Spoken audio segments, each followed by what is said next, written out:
Setiap pasangan pastinya mengimpikan keluarga yang bahagia. Untuk menuju kebahagiaan, pastinya terselit ujian dalam melayari bahtera rumah tangga. Tetapi bagaimana pula dengan anak-anak? Apakah nasib dan ke manakah hala tuju anak-anak mereka selepas itu? Kami di Cool FM akan membincangkan isu kekeluargaan ini dalam webinar Cool pada 11 Februari 2021 bersama tetamu-tetamu yang hebat. Nurul Wahab Deb, usahawan dan selebriti; Sharifah Alia, pengacara dan selebriti; Tuan Yusfa Hanis, pengurus firma guaman dan peguam syar'i; Puan Nina Najwa, pakar psikologi klinikal. Klik follow Facebook page Cool FM sekarang untuk menonton webinar ini.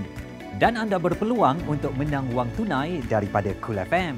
Eksklusif di Cool FM. Selamat tengah hari. Assalamualaikum warahmatullahi wabarakatuh. Apa khabar anda? Syukur Alhamdulillah dapat kita bersua pada hari ini seperti yang kami war-warkan kepada anda. Seminggu sudah kita perkenalkan, seminggu sudah kami beritahu kepada anda. Dan yang pasti inilah masanya, inilah detiknya pertemuan kita pada hari ini berbicara dan juga berbincang mengenai isu kekeluargaan. Yalah, ramai orang beranggapan apa yang kita mengharapkan dalam satu-satu perkahwinan itu akan berkekalan hingga ke akhir hayat. Percintaan yang kita bina, percintaan yang anda bina bersama dengan setiap pasangan kita impikan mahligai itu adalah satu mahligai yang sangat indah, seumpama satu mahligai yang berada di dalam syurga. Itu perumpamaan, itu anggapan, itu dan juga harapan kita apabila kita bercinta. Benarkah kata orang percintaan itu indah kabar dari rupa? Sebelum kahwin lain, dah kahwin lain. Ada pula perbalahan, ada pula yang mengatakan 5 tahun perkahwinan adalah satu ujian sebenar dalam tempoh perkahwinan itu sebenar. Kemudian dilalui dengan penuh dugaan, penuh rasa cinta, rasa sayang. Pelbagai asam garam sebenarnya ada dalam dunia perkahwinan, isi rumah tangga itu sendiri. Hakikatnya perceraian adalah satu isu yang memang diizinkan di dalam Islam itu sendiri, tidak menjadi satu kesalahan, namun itu adalah perkara yang tidak disukai Allah. Namun hakikatnya kalau diteruskan juga mungkin mendatangkan kemudaratan.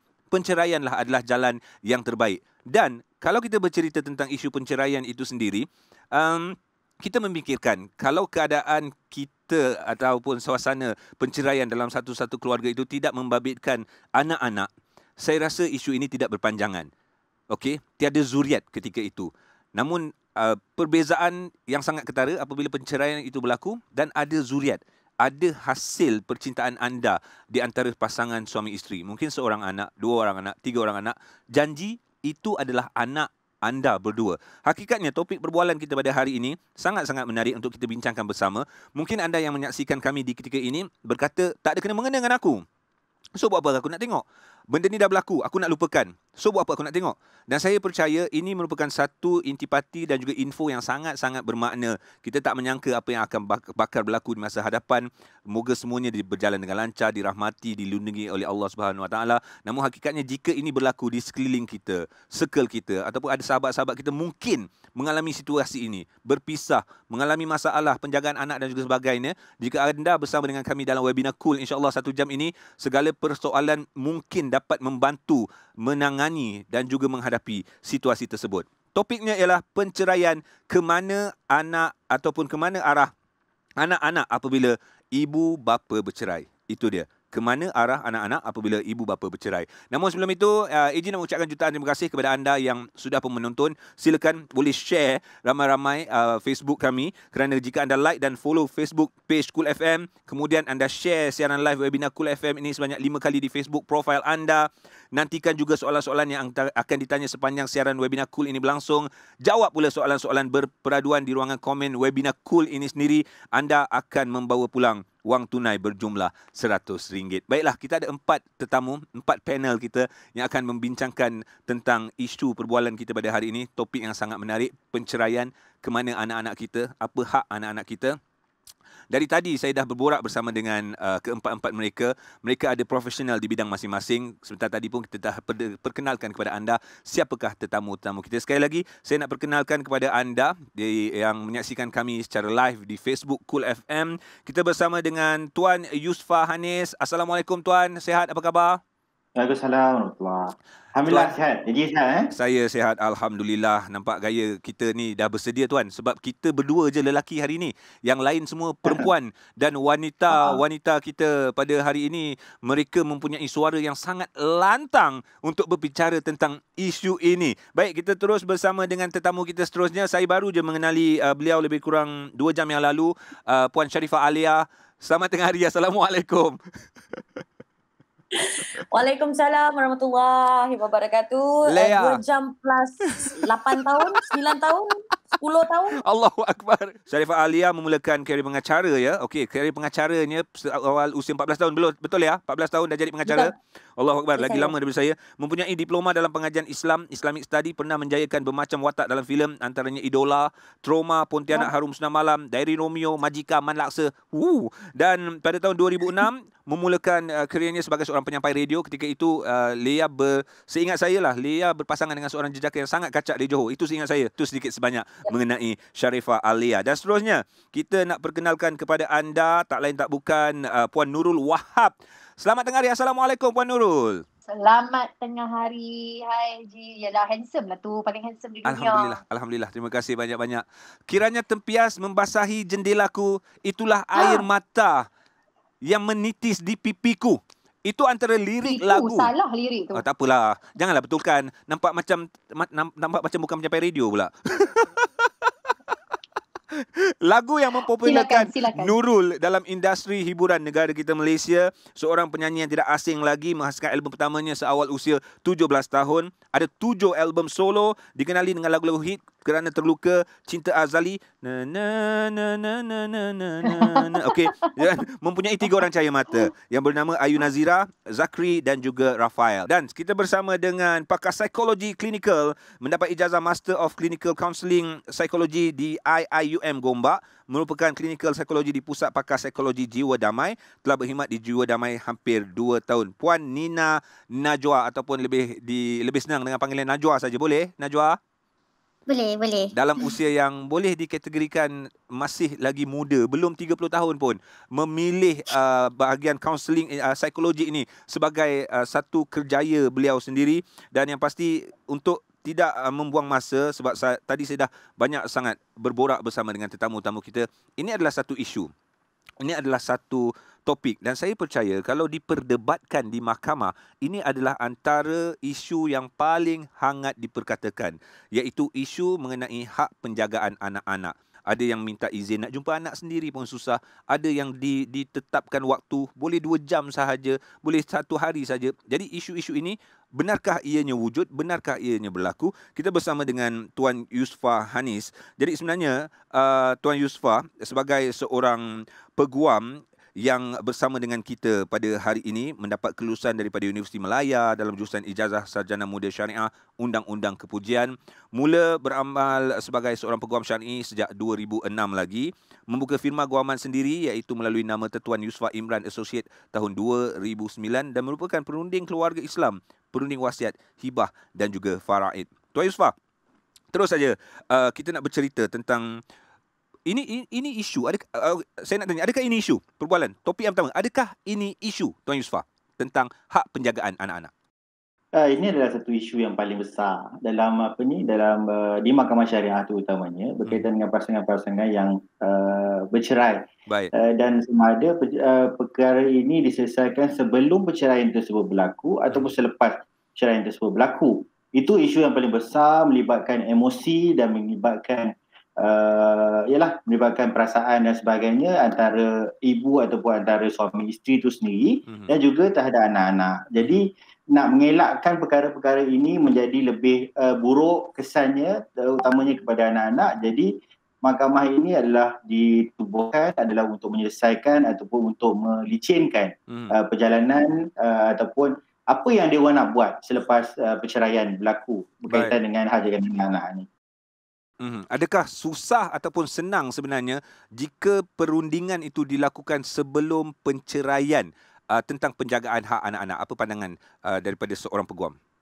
Majoritinya kes-kes yang melibatkan isu hadanah ataupun hak jagaan anak ini memang susah untuk kita nak dapatkan satu jalan ataupun titik penyelesaian sebelum perceraian itu berlaku ataupun perbincangan antara pihak-pihak sebelum perceraian itu diputuskan oleh itu memang jarang-jarang berlaku dalam mahkamah. Jadi yang biasanya berlaku dalam mahkamah adalah selepas perceraian, pihak-pihak akan pergi ke mahkamah, bergaduh dan sebagainya, dan akhirnya mahkamah sendiri yang akan putuskan siapa yang berhak ataupun siapa yang lebih berhak untuk jaga anak. Jadi kalau nak kata untuk bincang, duduk elok-elok untuk nak tentukan hala tuju anak-anak ni memang susah lah. Bagi saya dalam 10% daripada kebanyakan kesnya boleh diselesaikan melalui perbincangan ini sikit berbanding pergaduhan ataupun yang naik turun mahkamah ini disebabkan masing-masing nak pertahankan hak masing-masing, masing-masing nak mengatakan bahawa nak pertahankan ego masing-masing yang mengatakan bahawa dia mesti menang berkaitan dengan hal dengan anak. Itu yang menjadi masalah dekat mahkamah.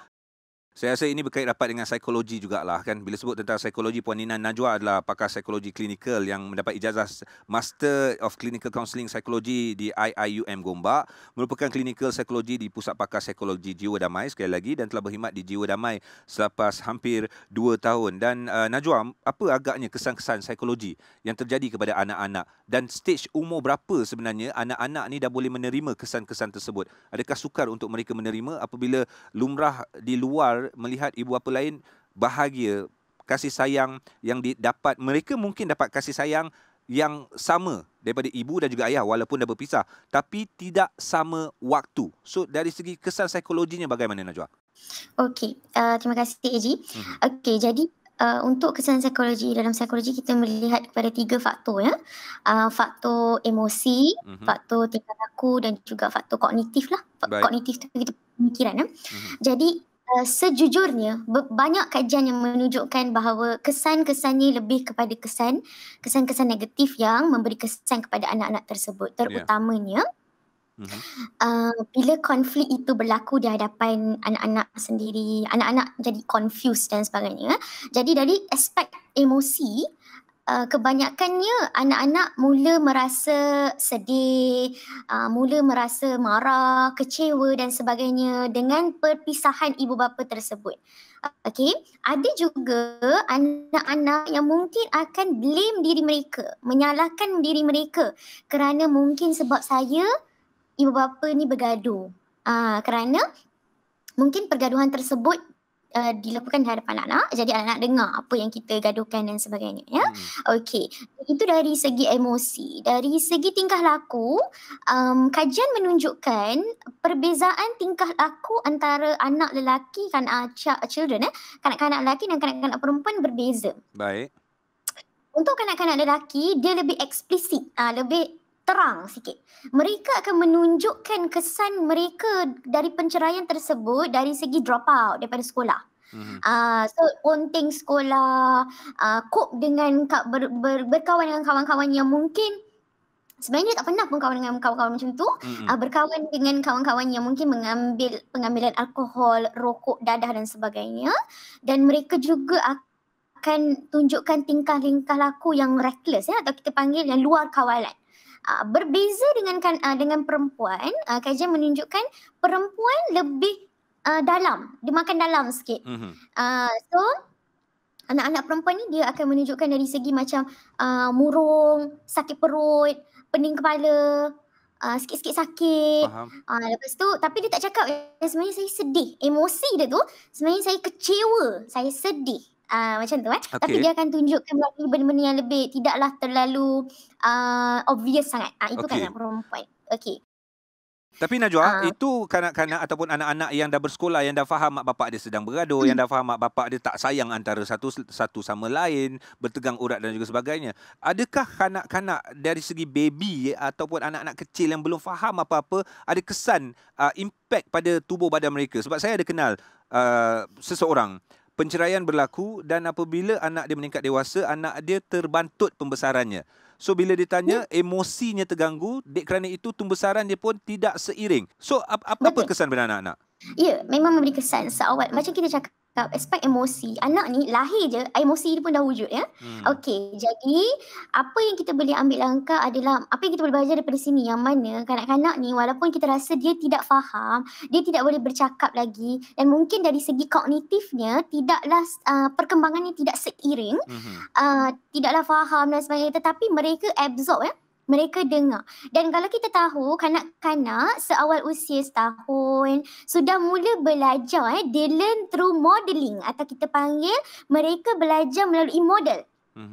Sebagai contoh, ibu bapa yang kerap bergaduh di hadapan anak-anak dengan jeritan dan kata-kata makian akan memberi kesan kepada anak tersebut, dan anak akan mula menunjukkan yang mana bila saya marah, saya akan menjerit dan maki. Kerana ini anak belajar daripada situasi yang dia selalu alami, learn through modeling ya. Jadi sebenarnya emosi kita dia sebenarnya datang daripada brain lah kan. Jadi development ni, perkembangan anak-anak, bila emosi terganggu, perkembangannya juga akan terganggu.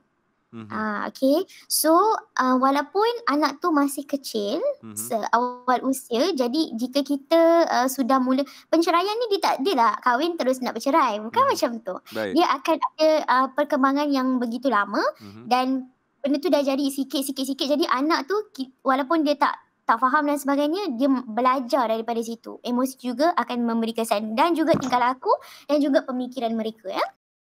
Okey, maknanya kesan dia sangat-sangat mendalam. Ini baru soalan yang pertama. Baru soalan yang kedua saya ajukan kepada Puan Najwa. Sharifah Alia, Syed Zainal Rashid bersama dengan kita. Sahabat saya yang saya kenal sejak sekian lama. Anggap sebagai adik saya sendiri, Sharifah Alia, yang melalui satu hubungan rumah tangga yang tidak dijangkakan lah Lea tentang hubungan. Dan apa pun, terima kasih banyak-banyak kerana Lea sudi berkongsi pengalaman, berkongsi cerita seperti yang kita maklumkan dalam karier Lea daripada kecil, 14 tahun lagi dah menjadi pengacara, dah berlakon dan juga sebagainya. Hubungan cinta diketahui umum, kemudian penceraian pun diketahui umum sebagai seorang selebriti. Hakikatnya ketika penceraian berlaku, anak kembar Lea ketika itu usia berapa tahun Lea? Lebih kurang setahun lebih macam tu, before the divorce was finalized. Sebelum genap 2 tahun. Okay, on that time, anak setahun lebih rasanya tak faham apa-apa. Ada explanation ke dari segi body language ke? Sebab kalau nak cakap, mungkin dia orang tak absorb apakah maksud sebenar yang disampaikan oleh ibu dan juga ayahnya. Dari segi body language, sokongan moral untuk anak-anak yang usia setahun lebih ni bagaimana Lea? Okay, pada masa tu you have to understand yang masa tu saya, bekas suami saya pun, we were hurt, we were healing, you know what I mean or not? Penceraian ni adalah sesuatu yang sangat-sangat tak best untuk semua pihak. Baik. Khususnya terutamanya orang yang sedang bercerai tu. Jadi but alhamdulillah, saya dan bekas suami, it wasn't violent, it wasn't it wasn't a bad breakup. You know what I mean or not? So kita kita memang berkawan, kami berdua berkawan sampai sekarang. Betul. Sampailah, you know, we are very good friends. And asalnya adalah memang begitu, and we maintained it sebab ada anak. Yes. So with Azhar and Asha, yang saya nak percayalah kan, yang I would like to believe yang dengan Azhar dengan Asha tu adalah waktu kami mengalami proses penceraian tu, diorang tak terasa sangat. Sebab kami berdua bukanlah jenis yang nak menjerit-jerit depan orang. Saya dengan bekas suami, you know, and tak adalah bergaduh-gaduh depan mereka. Yang kedua adalah diorang sentiasa dikelilingi orang yang menyayangi mereka. My parents, you know, my ex-husband punya parents, my in-laws lah kan. So itu yang penting. Dia antara saya dengan bapa mereka, itu adalah satu masalah lain. Baik. Tapi untuk anak-anak, you are loved. You are loved by your father, you are loved by your mother, you are loved by your grandparents, you know, your aunties, your uncles, you know. So that one, just we made sure that they felt that dari awal sampailah sekarang. Yes. So harapan kita wallahu alam kan. Betul. Yang mereka lalui. Tapi wallahu alam, itu adalah apa yang kita haraplah. InsyaAllah. Ada panjang lebar lagi perbualan yang kita nak bersama. Dan sekarang sekali lagi kita bersama dengan seorang penyanyi yang telah pun menyanyi seawal usia 17 tahun. Saya terpaksa bagi tahu lagi sebab ramai yang nak tahu tentang perkembangan Nurul, yang mana Nurul ni ramai yang kata dah menyepi, kemudian baru-baru ni viral duk nyanyi lagu Zainal Zain. Itu isu-isu yang cerita-cerita lama, minta nyanyi balik, esok ada live lagi. So sekali lagi saya nak bagi tahu Nurul ni dah menyanyi seawal usia 17 tahun. Kemudian album pertamanya juga 17 tahun, ada 7 album solo, lagu hit Kerana Terluka Hati Ini, Cinta Azali, dan sekarang mempunyai 4 orang cahaya mata. Nurul, perbezaan cerita Nurul ini ternyata ni salah seorang, 4 orang besar dah. Besar dah. Ini yang nama siapa ni? Umur berapa ni? Jangan nak suruh kami jadi mak mentua nah. Macam mana dia boleh baca niat hati? Umur berapa? Umur berapa Kakak Zat? Umur saya 22 tahun. 22 tahun. Okey, baik. Okey. Kejap lagi saya nak panggil anak Puan Nurul tu untuk nak tanya dia sebagai seorang anak. Tapi sekarang nak tanya Puan Nurul sendiri. Lebih dia make up cantik. Betul, cantik macam mak dia. Alright, silakan. Okey, nak kata terima kasih. Nak jadi menantu betul tu. Okey, tampak lagi. Okey. Ni apa tadi nak kata, menyanyi tu masih menyanyi kat dapur, kat ruang tamu, bilik air kan. Lah ni nak menyanyi tak mana, nak pergi TV tak boleh, nak pergi show pun tak ada kan, because pandemic ni. So kita nyanyi online dah, siapa yang kat mana yang boleh online. So siapa yang nak tahu, saya sekarang tengah busy, ada bisnes perniagaan sendiri, bantu orang sihat melalui nutrisi dan juga buat orang kurus. Sebab kat Malaysia ni statistik nombor 1 kurus. Dan statistik bercerai pun nombor 1 juga. Betul tak? Itu dia. Dalam statistik penceraian itu sendiri adalah statistik yang paling tinggi ialah masalah tentang penjagaan hak anak-anak. Nurul dan juga bekas suami kita sedia maklum. Satu, Malaysia tahu kerana kedua-dua mereka adalah selebriti yang terkenal di dalam negara kita Malaysia. Dan apabila mereka berumah tangga, mereka mengambil pendekatan untuk menghasilkan lagu-lagu duet. Orang kata zaman dulu kita ada Brori Marantika dan juga Sharifah Aini. Kemudian muncullah pula kelibat Nurul dan juga Ajai. Lagu-lagu mereka memang meletup sehingga menjadi salah pemenang anugerah juara lagu. Momen tu paling best because salah satu sebabnya bila ini bukan kata apa-apa ya, ini kita, apa yang saya nak cerita ni we accept as open mind sebab benda tu in the past kan.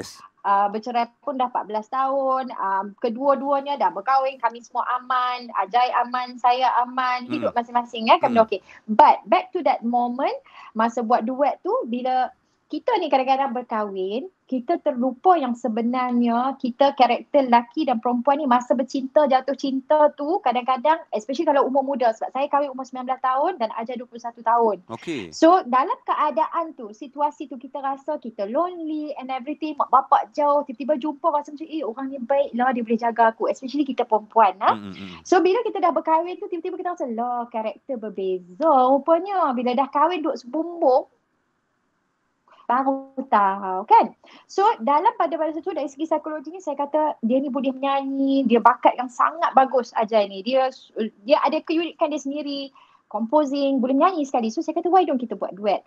Duet tu sebenarnya satunya untuk merapatkan lagi kami punya jurang yang tak sama karakter sebenarnya. So dia lain, saya sikit karakter yang lain. Saya more strong in the way, dia punya karakter tu buat saya stronger. So sebab tu tak sangka pula buat duet tu lah famous pula dah kan. But then menjadi satu masalah kepada emosi saya apabila decide nak bercerai. Penceraian tu, decision tu dibuat oleh saya sendiri sebab saya tak boleh lagi nak hidup dalam keadaan yang tak ada persamaan yang boleh mendatangkan kemudaratan kepada dia dan kepada saya. Faham? So I become a mother. Memang kami dah ada anak and everything. So I become a mother. So pada saya, as a mother, as a wife, kita dah ada anak, kita tak boleh nak jadikan suami kita sebagai anak kita seorang lagi because we have kid. We have a child kan. So saya kena bagi perhatian kepada anak saya. Dalam masa yang sama, dia kena menjadi seorang bapa, which is tanggungjawab sangat excellent. Nafkah semua, everything excellent ya. So kita tak happy. Bila kita tak happy husband and wife, anak macam mana? Anak happy tak? Anak tak happy kan. So dia jadi lebih submissive dan sebagainya. Anak saya bapa firm and everything very good. Adab, sopan, jaga semua bagus. But dari segi kita punya batin kita tak happy. Bila batin kita tak happy as a woman, anak takkan happy.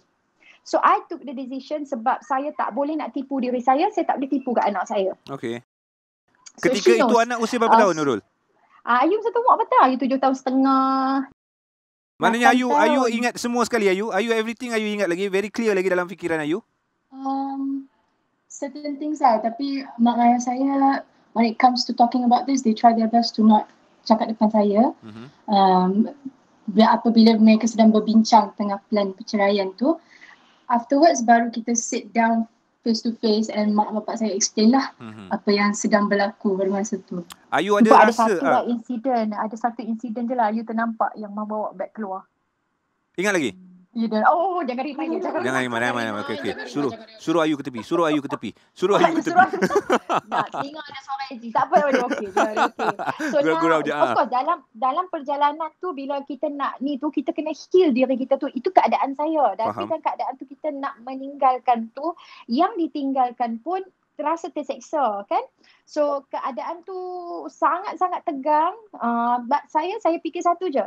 Kalau suami isteri tak ada persamaan, tak ada lagi otak kepala sama. Ini saya dapat banyak DM yang bertanya saya sebab mereka tak ada kekuatan. Sebab suami isteri dah tak boleh nak bercakap. Okey. Tak ada. Saya pun dah sampai ke isu ke komunikasi. Level tu. Tak ada komunikasi. Duduk di sebelah-sebelah dua orang tengok TV, dalam rasa kosong. Allah. So macam mana you nak harmonikan rumah tangga anak berasa kosong. So itu decision yang saya ambil. Banyak berlaku sebab dia satu, kita dalam agama Islam kita fikir pasal agama and everything. Saya sampai mengkaji, saya takut nak bercerai masa tu, tapi saya mengkaji. Ada seorang ustaz ni, saya lupa nama dia, Tuhan tu nak tunjuk, dah terbuka macam-macam kan cerita, terbaca. Perceraian dibenarkan kalau memudaratkan kesihatan mental jiwa kita. Dibenarkan sebab Tuhan tu, sebab tu kita ada halal haram. Sebab dia suruh jaga diri kita, mental kita, jiwa kita. Jangan jadi sampai jatuh sakit, jadi yang tak tentu arah kan. Yes. So I took the decision sebab saya kata saya kena fikir untuk masa depan saya. Saya tak mau nanti aku jadi seorang lagi pesakit dekat Tanjung Rambutan. Faham? Tak maulah kan. Okey. So sebab tu anak masa tu lepas bercerai tu, saya dengan keadaan saya ada anak angkat dan sebagainya. Anak angkat masih kecil 8 bulan. Saya pulangkan pada ibunya sebab saya tak boleh handle emosi saya. But satu lagi emosi yang menjadi sikit masalah bila Ayu dapat tahu yang adik angkat dia tu kena pulangkan. So masa tu je lah saya jiwa, ya Allah. Kita sakit, mereka pun sakit. So perceraian ni memang menyakitkan, but macam Alia tadi dia kata dia boleh jadi baik dengan bekas suami dan sebagainya. Kami pun at one point kita sangat-sangat baik bercakap and everything sampailah saya berkahwin semulalah. So Alhamdulillah tak ada apa. Tanggungjawab bapa Ayu ajar sangat bagus untuk Ayu, bagi nafkah, jaga dia sampai Ayu berusia berapa tahun? 19. Ayu pergi Unimas, dah balik sekarang. Ayu 100% dengan saya. Right. Dia dah besar, dia bukan lagi minor. So dia pilih untuk bersama dengan saya. Faham. Anak-anak ni macam mana pun akan pergi kat mak. So as parents nak cerita ni, yang tadi cerita bergaduh kat mahkamah, cerita tu kan, kita ada anak-anak, jangan berebut anak-anak. Kita jangan jadi anak-anak. Kita orang dewasa, kita kena macam mana kita sakit hati. Husband curang ke, isteri curang ke, but when comes to anak-anak, kita kena jadi cerdik. Jangan anak jadi mangsa buat lari lah, naik sampan, naik bah lah, apa lari mana-mana, tak usah. Settle elok. Semua kan kita masa kita berkahwin dulu, nak berkahwin kita boleh mak bapak main settle elok, kita boleh cakap elok, beradab. So why don't kalau when comes to anak-anak, kena beradab juga. Baik. Kita buat apa nak jadi budak-budak? Baik. Kita nak sambung cerita. Kali ini kita nak pergi bertanya kepada Puan Nina lah. Puan Nina sebagai seorang psikologi mengenai persediaan ya Puan Nina. Puan Nina Najwa, persediaan awal dari sudut psikologi yang ibu bapa harus lakukan untuk anak-anak mereka ketika menghadapi perceraian itu sendiri. Mungkin on that time mereka ada fikir, tapi fikiran mereka lebih tertumpu kepada melepaskan hubungan perkahwinan itu sendiri. Hakikatnya mereka ada anak, apa yang perlu mereka fikirkan untuk anak-anak mereka? Okay. Alright, so untuk soalan ini, kita perlu tertumpu kepada anak-anak tersebut. Jadi, anak-anak yang akan berjaya dengan penceraian ni adalah mempunyai ibu bapa yang boleh komunikasi dengan efektif. Itu kata kunci dia. Maksudnya, kalau kita persediaan awal untuk kita memberitahu, persediaan untuk kita share dengan anak-anak tentang perceraian kita adalah kita sebagai ibu bapa perlulah ada plan how to communicate yang baik untuk kita memberitahu perkara ini kepada anak-anak. Itu yang pertama. Jadi supaya anak-anak ni tahu yang walaupun kita dah bercerai, ini tidak bermaksud yang awak ni adalah macam kita dah tak ada satu family, dah tak ada sayang macam Puan Sharifah Alia share tadi, yang mana kita share dengan anak-anak kita yang walaupun ayah dia tak ada dengan kita sekali, tapi itu tak bermaksud yang dia tidak disayangi. Baik. Okay. So, kita perlu ceritakan dengan anak-anak apakah benda yang akan berlaku bila situasi ni akan terjadi. Mungkin ada masa yang dia akan duduk dengan ayah sekejap, ada masa yang dia kena duduk dengan ibu sekejap. All the expectations, segala expectation yang melibatkan perceraian ni perlu diberitahu kepada anak prior, sebelum perceraian itu berlaku. Itu lebih baik untuk kita communicate dengan anak-anak yang sudah faham lah maksud saya macam tu. Okay, jadi komunikasi antara kita dan suami kita, walaupun pada kita macam dah tak larat dan nak tengok kan, macam kita dah rasa macam mungkin nak fikirkan pasal perceraian ni sahaja, mungkin kita kena duduk sebentar dan berbincang apa role you sebagai ayah, apa role I sebagai ibu, dan kita demi menjaga kesihatan mental anak ni walaupun kita dah bercerai, apa plan kita. That's the main goal. Macam tu. Baik, untuk Tuan Yusfah pula, sebenarnya bila penceraian dan juga hak anak-anak ni, Tuan Yusfah, saya mendapat makluman mengatakan bawah usia 12 tahun, hak penjagaan anak-anak ini akan diberi keutamaan kepada ibu. Betul Lea? Yang dapat kepada hak tersebut akan dapat kepada ibu. Hakikatnya, katakanlah di bawah usia 12 tahun, anak-anak tak rapat dengan ibu. Ibu buat hal ke, ataupun ibu curang ke, ibu memang tak ada tanggungjawab, ibu malas, masak pun tidak, sediakan mi segera daripada pagi sampai ke malam. Itu, okey, sabar tenang. Hakikat jika itu berlaku, kesian tak anak-anak tersebut? Sebab dia kena duduk dengan mak dia yang tak bertanggungjawab ni. Jangan marah apa-apa, tapi katakanlah itu berlaku. Bagaimana hak anak tersebut untuk mendapatkan hak dia di bawah usia 12 tahun? Okey Ji, sebelum tu saya nak betulkan. Okey, dia kalau ikutkan kepada undang-undang, kita anak tu contohnya bagi anak lelaki So bagi anak lelaki biasanya umur 7 tahun ke bawah. Dan bagi anak perempuan umur dia 9 tahun ke bawah. Jadi itu kita dah boleh consider kepada, ataupun kita boleh sifatkan dia orang ni sebagai anak-anak yang belum memayis. Bawah pada umur yang saya nyatakan tadi. Jadi memayis ni maksudnya orang yang ataupun budak-budak ni boleh tentukan mana baiknya, mana buruknya. Itu secara umum, secara general. Jadi selepas pada umur 7 tahun bagi anak lelaki dan selepas umur 9 tahun bagi anak perempuan, mereka ni boleh diberikan hak untuk pilih. Dia orang nak duduk dengan ayah dia ke ataupun nak duduk dengan mak dia. Jadi benda-benda atau penentuan kepada siapa yang nak duduk antara ayah ataupun ibu tu, mahkamah boleh panggil anak-anak ni untuk buat pilihan. Dia bagi tahu kat mahkamah. Dia bagi tahu kat hakim, dia kata dia nak duduk dengan siapa. Contohnya dia nak ibu. Hakim katanya kenapa nak duduk dengan ibu? Ibu ni suruh solat tak, ataupun ibu ni lebih kepada tak kisah kau nak buat apa pun, kau nak main ke apa ke, tapi berbanding dengan ayah contohnya, dia tak nak duduk dengan ayah dia sebab ayah dia ni suruh solat ke ataupun titik beratkan dari sudut akademik. Yalah, budak-budak nak enjoy. Dia nak enjoy. Jadi dia suka duduk dengan mak dia tak ada masalah, boleh main game, boleh pergi main bola dan sebagainya, tanpa ada halangan ataupun tanpa ada pengawasan yang secara teliti daripada mak dia.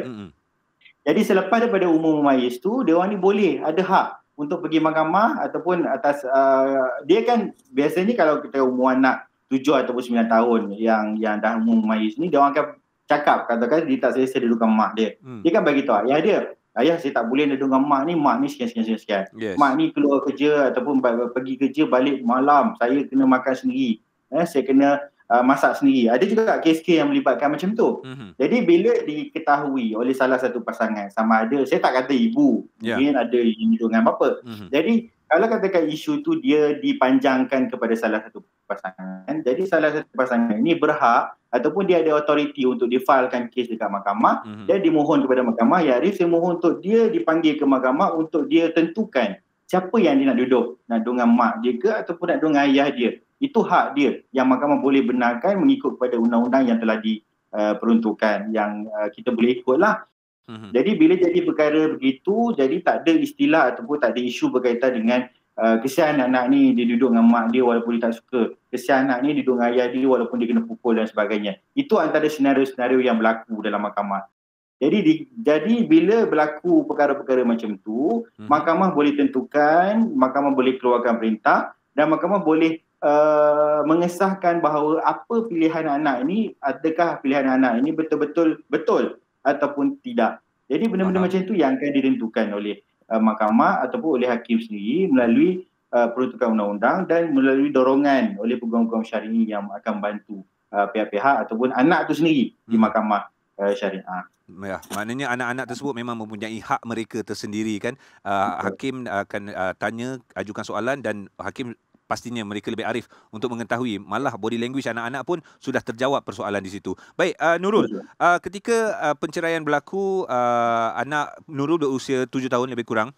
Jadi bagaimana Nurul sebagai seorang ibu yang tidak mahu menjadikan diri itu juga sebagai anak-anak, macam Nurul katakan tadilah, bawa lari emosi dan juga sebagainya, sebagai seorang ibu dan juga ayah ni, mereka adalah payung. Hakikatnya mungkin payung itu tengah koyak ataupun tengah terkuncup, tapi orang yang di bawah payung tu perlukan perlindungan lagi. So apa yang pendekatan Nurul dan juga bekas suami katakan kepada anak? Kami berdua macam mana pun, kalau masa dalam keadaan tu, satu je syarat, jangan berkelahi depan anak. Tu satu. Kedua, kami berdua je yang bergaduh, yang ngongek-ngongek di belakang. Kami discuss macam mana pun. So saya macam mana pun saya nak anak saya masa tu, tetapi ingat kes saya yang meninggalkan. So bila saya meninggalkan, majority ni bukan kes saya saja, majority semua orang kalau kata perempuan tu decide nak bercerai, lelaki biasanya akan berkata boleh nak cerai aku punya, sebab kekuatan ibu-ibu adalah anak-anak. So bila dah dia kata macam tu, kebanyakan perempuan tak berani nak ambil decision. Tapi saya kata okay, go ahead. So of course jadi ketegangan kat situ sebab dia berlaku yang mengatakan nak bercerai sampai sanggup bagi anak. Tak kisah apa yang dikata pun sebab kita tahu, kita ambil tahu anak tu kan. So saya discuss dan sebagainya, memang terpaksa salah satu keputusan yang kita ambil dari segi apa nafkah pun. Kami berpisah secara baik lah, boleh berdiskus dengan baik walaupun ada ketegangan sebelum tu. Tapi saya kena bertindak sebagai seorang yang matang dalam keadaan jiwa yang sangat sakit, jiwa yang tak satu hati kalau kita nampak macam berderai tu kan, so nak kutip balik yang berderai tu gam kan, so nak kena kuat. Yang dalam usia 26 tahun, 26-27 tahun ketika itu, masih lagi muda. 29. Alright. So nasib baik nak masuk 30 dah kan. Ada akal sikit. Matang lah. So duduk nak tenangkan dia sebab saya buat keputusan tu betul-betul saya nak bercerai. So nak tenangkan dia dalam keadaan tu sangat besar dengan fikirkan bisnes, fikirkan macam. So satu perkara, bisnes masa tu dah jadi tak penting dah sebab anak dulu.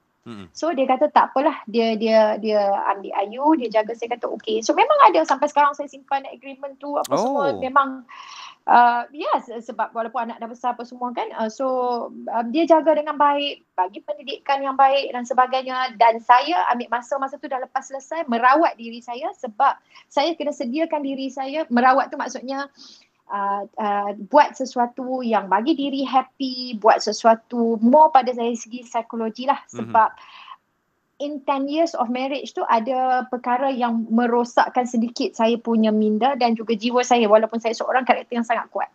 Jadi saya ambil masa untuk membina semula diri saya, mendidik saya balik untuk saya happy supaya saya boleh jaga anak saya in the future. Sebab saya tahu masa tu dalam keadaan dia umur 8 tahun, 9 tahun, 10 tahun, dia perlukan pendedahan, pelajaran, pendidikan agama dan macam-macam lagi. So semua Ayu lengkap perkara tu sebab kami memang pesan kat dia macam mana pun pendidikan dulu. Nombor satu. So kita kena kuat dalam pada macam mana pun jadi manusia ni, kita kuat sebenarnya. So we have to especially perempuan yang mana yang decide nak buat yang macam sama macam saya, you kena betul-betul kuat, kena bersedia sebab cabaran macam-macam. Baik.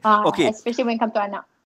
Kita nak tanya soalan kepada Sharifah Alia. Soalan kat sini dah disediakan, tapi saya rasa soalan ini seolah-olah tak relevan untuk Leah. Sebab ketika ini, macam mana penerimaan anak-anak ketika penceraian? Anak-anak berusia setahun lebih ketika itu. Tapi hakikatnya Leah, dalam usia anak-anak setahun lebih, sebagai seorang ibu, sebagai seorang public figure, seorang selebriti yang sedang aktif bekerja, Leah rasa takut tak anak-anak akan dimonopoli minda dia oleh bekas suami ataupun keluarga bekas suami? Leah ada cakap keluarga bekas suami baik, tapi ada tak terdetik niat jahat mengatakan tak boleh, aku kena menang juga anak-anak aku? Oh tak. Okay, so macam ni, apa yang Kak Nurul cakap tu adalah betul. Kebanyakan kesnya apabila wanita yang meninggalkan, the defense mechanism of the husband akan, okay, aku nak ambil anak. Aku boleh lepaskan kau tapi anak aku nak. So this is understood. Tapi macam Leah katakan tadi, Ashraf, my ex-husband, dan saya berkawan. Jadi kami membincangkan everything. What went wrong with our marriage, dia tak ada kena-mengena dengan cara kita nak berpisah, cara kita nak membesarkan anak-anak, semua tu. So at first, yes, memang dia rasa, okay, you know what, I nak anak-anak. Tapi pada masa yang sama, bila kita bincang-bincang balik, at that time, pada waktu itu, saya punya career dah stabil. Saya and his was not, dia baru nak start in a new line of work lah. Okay? So we decided, okay, tak apa. I will jaga anak-anak dulu. Baik. And then we'll talk about it later on. So maksudnya bila selepas biasanya kalau dekat mahkamah lepas perceraian apa benda semua akan ada lagi satu pembincangan mengenai hak anak kan, penjagaan anak. Tapi the judge was hakim. Tuan hakim tu cakap, okay, so hak penjagaan anak kita discuss dua mahkamah. Kedua-dua kami kata ya. InsyaAllah kita dua. Because honest to goodness, rasa sayang tu tak pernah hilang. Baik. Terutamanya kepada keluarga dia. Keluarga ipar saya lah, you know, the support dari mereka dari awal sampai ke sudah was very strong. Alhamdulillah. You know, dan diorang alhamdulillah. Dan kedua ibu bapa Ashraf, my ex-husband, dan kedua ibu bapa saya jenis yang macam, okay, hampa pandai, hampa nak nikah tu pandai kan, plan ni, plan tu, plan ni, ni nak berpisah ni kena nak pandai juga plan ni, plan ni. Kami tak nak campur. Betul. Okay, yang kami tahu anak-anak, cucu-cucu kami jangan nak kena efek apa-apa. Kalau ada dua-dua kami libat. Because kita cerai ni, kita dengan lelaki kita berdua, tapi tanggungjawab kena jalan dengan anak-anak. Sungguh. And in the coming years, I and Ashraf, you know, like we did a lot of course lah, bergaduh tu ada. Kata kawan mana yang tak gaduh, kan? So gaduh sikit, gaduh sini sana. But at the end of the day, okay, untuk Azhar dengan Ashraf was the best. Apa cara yang paling best untuk Azhar dengan Ashraf? Sekolah dia pun macam mana? Okay, kita buat macam ni. You cover ni dulu, lepas tu I cover ni. Satgi nanti bila dah okay sikit, I cover ni, you cover tu pula. You know what I mean? We believed and we still stick to it, shared custody. We share their love. You know what I mean? We share their love. So we're going to share that. The responsibility pun kita share juga. Betul. So insyaAllah satu hari nanti kalau lah ada orang tanya diorang, okay, you nak duduk dengan mama ke, mami ke, you nak duduk dengan daddy? Dua-dua. Baik, faham. They both will answer dua-dua. You know what I mean? So it go back to kita bergaduh dua orang balik lah. Bagus yang macam tu. Sebab jangan satu lagi, jangan racun fikiran anak-anak. Sebab kita kan bila dah berpisah, kita jadi competitor. Compete kan. So saat lagi anak pergi kat mak, bapak ni tanya mak buat apa? Ni buat apa? Kosong. Lagi Tok Sah macam tu perangai budak-budak. Faham. Sebab dalam masa yang sama otak budak-budak ni pun jadi macam alamak pasti pun nak tahu dia pun rasa Lala dia lagi matang daripada kita. So Rus kena buat lepas bercerai pun, Rus mak bapak kena buat kat anak-anak. So apa berlaku dia dengan kat rumah bapak dia, dia tak bawa main rumah mak dia. Mak dia punya apa berlaku mana dia, so that benda tu stay aman. Yeah. Cuma kalau benda tu berlaku yang mengganggu emosi, mereka akan bercakap. Dia sendiri, yes. Anak saya masa umur 10 tahun, dia dah tak tahu main dari akal mana. Dia pernah saya test dia. Saya tanya, semua okey ke kat rumah papa? Mama, I don't want to tell you anything. Sebab apa yang dekat rumah sana. Dia dah jadi dua rules yang berbeza. Dia tak mau cakap macam tu. Sebab nanti kan jadi kita ni dengar, okay, game macam bercakap, dengar cakap orang tengah ni, saat lagi jadi lain. Daripada hubungan baik tu jadi tak baik. Okey. Dua cerita daripada Sharifah Alia dan juga Nurul adalah satu contoh yang baik apabila dapat kerjasama daripada pasangan yang sudah berpisah. Saya nak tanya kepada Najwa sendiri, apabila ada cerita yang mana tak habis-habis, tak putus-putus dan kesian pada anak. Nafkah tak bagi, nafkah tak cukup, dan dari segi psikologinya walaupun berpisah tapi mungkin terpaksa berpura-pura lah demi depan anak-anak dan juga pembangunan mereka. Bagaimana nak menimbulkan rasa hormat ataupun rasa okey di kalangan bekas suami isteri ni supaya anak-anak rasa kanan okey, kiri pun okey, Najwa? Okay. Macam Izzy cakap tadi, the words berpura-pura, okay, sebenarnya kena buat ke? Tak, macam mana cakap bila kita berpura-pura, orang ni boleh hidup, anak-anak boleh hidup, kita berpura-pura. Dia boleh hidup yang macam fake ni kan. Faking Okay, so apa yang saya boleh katakan adalah di sini dia bukan berpura-pura, is being professional. Okay, jadi professional bila kita, walaupun kita ada rasa macam tak puas hati dengan pasangan kita dan sebagainya, jadi kita kena be professional dekat situ sebab kita nak duduk dekat, kita tak boleh jadi yang one sided tau. Kita tak boleh ajak anak kita juga untuk one sided kepada kita. Ataupun pihak sana macam isteri atau suami pun tak boleh ajak untuk one sided. Saya setuju dengan tadi kedua-dua panel kita lah. Okay, sebabnya anak satu dia akan jadi confused. Okay, dia akan jadi confused. Bila dia confused, dia tak nampak the role of parents kat situ. Apa sebenarnya mak ayah ni fungsinya apa? Macam tu. So daripada situ dia akan menimbulkan perasaan-perasaan yang tidak seronok. Baik. Jadi dia mula akan cari alternatif lain untuk keluar daripada stres yang mereka alami. Disebabkan oleh ibu bapa itu sendiri. Baik. Okey, jadi untuk kita walaupun macam belah sana tak bagi nafkah dan sebagainya, kita kena cari juga cara how can we solve this problem in a professional way. To be honest, at first layer memang akan beremosi.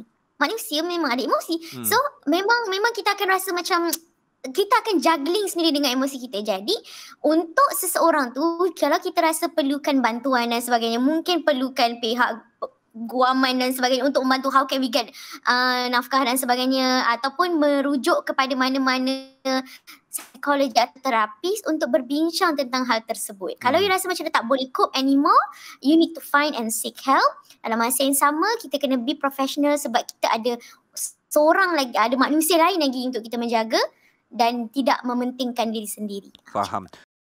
Saya ada banyak soalan daripada jawapan-jawapan yang diberikan, ada rantaian soalan-soalan sebenarnya, tapi saya terpaksa break rantaian tersebut kerana ada pelbagai soalan juga yang saya perlu adil kepada penonton-penonton kita yang sedang menyaksikan di Facebook kami di Kool FM. Daripada Cik Nurfaz ingin bertanya soalan ini kepada Tuan Yusfa kita. Pernah tak terjadi atau tidak keputusan mahkamah tersalah tentang hak penjagaan anak-anak? Contohnya hak penjagaan anak jatuh kepada ibu tetapi selepas itu ibu gagal untuk menjalankan tanggungjawabnya. Bagaimana Tuan Yusfa?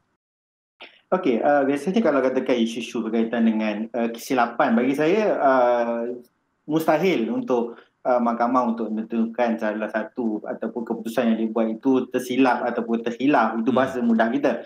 Jadi kalau katakan mungkin mahkamah memutuskan satu kes tu, mungkin tak cukup kepada beban bukti atau tak cukup kepada apa-apa dokumen yang mahkamah nak untuk mahkamah meluluskan satu tuntutan. Jadi kalau katakan bila tak cukup benda tu ataupun masing-masing tak dapat nak buktikan atau meyakinkan kepada mahkamah, jadi kemungkinan keputusan yang dikeluarkan itu tidak memihak kepada orang yang betul. Mungkin disebabkan kegagalan ataupun kesilapan pihak-pihak dalam membuktikan sesuatu kes. Jadi bila jadi macam tu, bila contohnya hak jagaan itu diberikan kepada bapa, tapi bapa tu tak fit untuk jaga anak tu sepanjang tempoh ataupun didapati contohnya mak dia ataupun bekas isteri dia dapati bahawa bekas suami dia tak mampu jaga anak ni, kebajikan anak ni ataupun meletakkan anak ni kepada orang lain. Ada juga yang berlaku macam tu.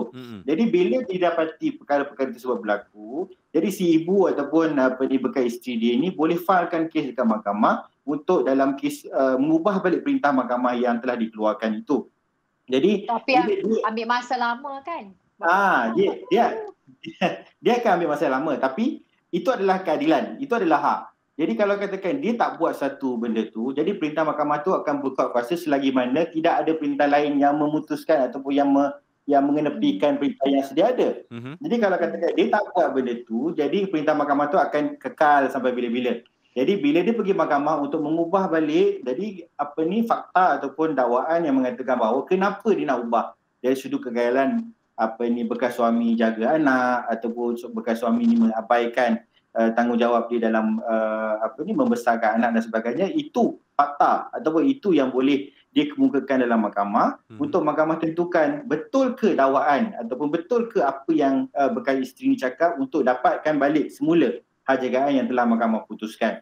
Jadi itu antara faktor-faktor yang boleh kita pergi balik mahkamah untuk dapatkan kepastian, untuk dapatkan kebenaran balik, keadilan semula untuk anak tu diberikan kepada orang yang lebih berhak untuk jaga anak-anak ni.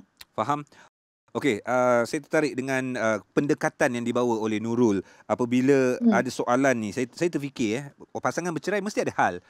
Kalau tak ada hal mungkin tak jadi perceraian. Antara hal yang paling remeh pun hal tak sefahaman.